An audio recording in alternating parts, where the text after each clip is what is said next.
Welcome to Thiru academy. இப்போ எக்ஸசைஸில் 31st some நம்ம பார்க்க போகிறோம். இதில் பார்த்தீங்கன்னா from the given information relating to Madurai branch account for the year ending 31st December 2000 particular stock on opening stock கொடுத்துருக்காங்க, datas opening datas கொடுத்துருக்காங்க. Goods sent to branch 51,000, goods sent to branch for expenses or rent 1,500, salary 3,000, petty cash 500, total 5,000 also given. Sales at branch பாருங்கள், cash சேல்ஸும் கொடுத்தாச்சு, credit சேல்ஸும் கொடுத்தாச்சு. Cash receipt from datas அதையும் கொடுத்தாச்சுங்க 41,200. ஆனால் stock at a branch 31st 12/2000 கொடுத்துருக்காங்க, closing datas கொடுக்கல. நான் எடுக்கிற classes எல்லா கொஷின்ஸும் மெட்ராஸ் யூனிவர்சிட்டியை டிபெண்ட் பண்ணி தான் எடுக்கிறேன். So Madras university question papers இப்படி தான் வரும் உங்களுக்கு. அதனால் க்ளோசிங் டேட்டாஸ் இதில் கொடுக்கல. அப்போ க்ளோசிங் டேட்டாஸை நாம் இப்போ கால்குலேட் பண்ணிட்டு எப்படி சம் போடுறதுன்னு பார்க்க. 31st sum first debtors account போட்டுக்கலாம். Debtors account, debit column, credit column. இங்கே ஓப்பனிங் டேட்டாஸ் கொடுத்துருக்காங்க. To balance brought down 6,300. 6,300. Credit sales கொடுத்துருக்காங்களா, to credit sales. Credit sales வந்து 3,900. இங்கே by balance carry down. Closing debtors தான் கண்டுபிடிக்க போகிறோம். கேஷ் ரிசீவ்டு கொடுத்துருக்காங்க இந்த சம்மில். கேஷ் ரிசீட் ஃப்ரம் டேட்டாஸ் கொடுத்துருக்காங்க.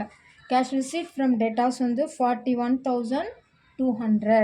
இப்போ நம்ம இதை கால்குலேட் பண்ணோம்னா 45,700, 45,300 வருது.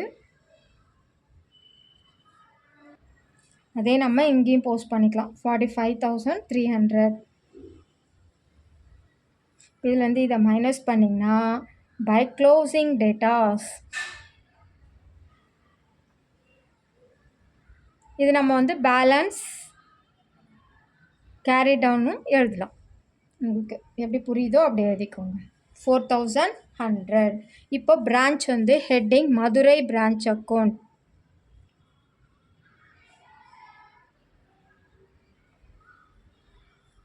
டெபிட் காலம், கிரெடிட் காலம், பர்டிகுலர்ஸ் போட்டுக்கோங்க.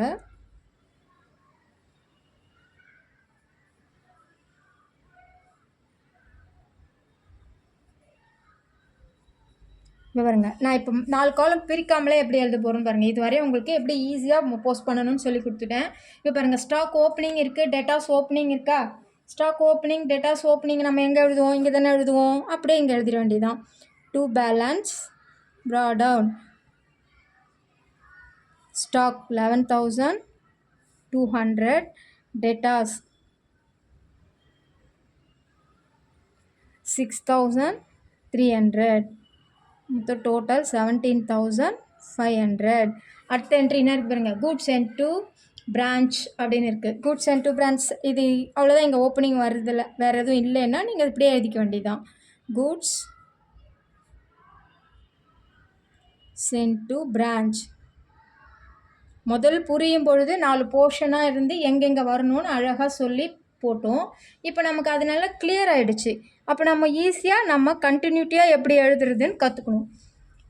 Goods sent to branch 51,000. அப்புறம் பாருங்கள், cash sent to branch for expenses. அப்போ நம்ம இங்கே என்ன எழுதணும், டு பேலன்ஸ் கேரி டவுன் அப்படின்னு போட்டுட்டு டு பேங்க்கு.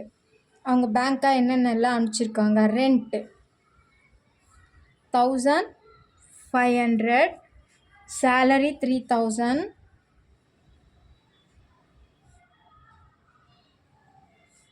petty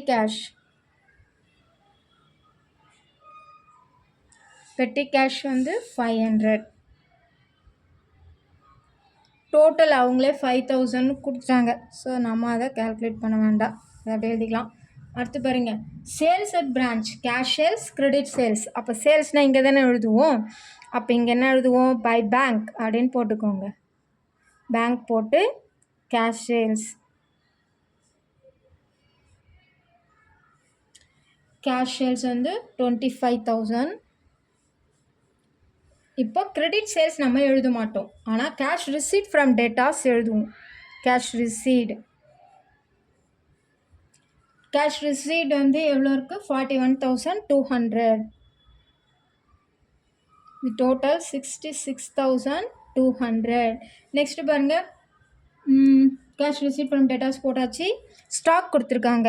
அப்போ நம்ம அதை வந்து பை பேலன்ஸ் கேரி டவுன். இப்போ க்ளோசிங் ஸ்டாக்குன்றதுனால இங்கே அப்படியே பாருங்கள். இப்போ 4 போர்ஷனாக பிரிக்காமல் நான் பாட்டை எழுதிட்டு வரேன். அதே மாதிரி நீங்களும் கற்றுக்கோங்க.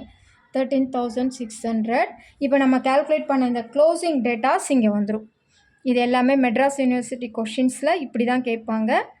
இந்த மாதிரி சம்மை நீங்கள் ப்ராக்டிஸ் பண்ணிக்கோங்க. Closing datas 4,100. டோட்டல் 17,700. இப்போ இதை நம்ம பிரான்ச்சை க்ளோஸ் பண்ணிக்கலாம்.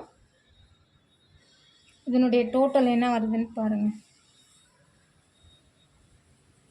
டோட்டல் 83,900. அதே 83,900 இங்கே போட்டுட்டு நீங்கள் அதை to Madurai branch media profit 10,400. அவ்வளோதான். இப்போ நான் 4 போர்ஷனாக பிரிக்காமலே சம் எப்படி போட்டேன்னு பாருங்கள். இந்த மாதிரி நமக்கு தெரிஞ்சோடனே ஓப்பனிங்காக இங்கே எழுதணும், க்ளோசிங்காக இங்கே எழுதணும், குட்ஸ் அண்ட் டு பிரான்ச், இது மாதிரி நாமளே என்ன பண்ணணும், நம்ம மைண்டில் பார்ட்டாக பிரிச்சுக்கணும். முதல்ல அதை ஃபாலோ பண்ணணும். அப்படியே நீங்களே சிம்பிளாக போடலாம். 4 பார்ட்டாக பிரிச்சுட்டு இந்த சம்மை போடலாம். அடுத்த கிளாஸில் வந்து இன்வாய்ஸ் ப்ரைஸ் வச்சு பிரான்ச் எப்படி போடுறதுன்னு பார்க்க போகிறோம். தேங்க்யூ ஃபார் வாட்சிங்.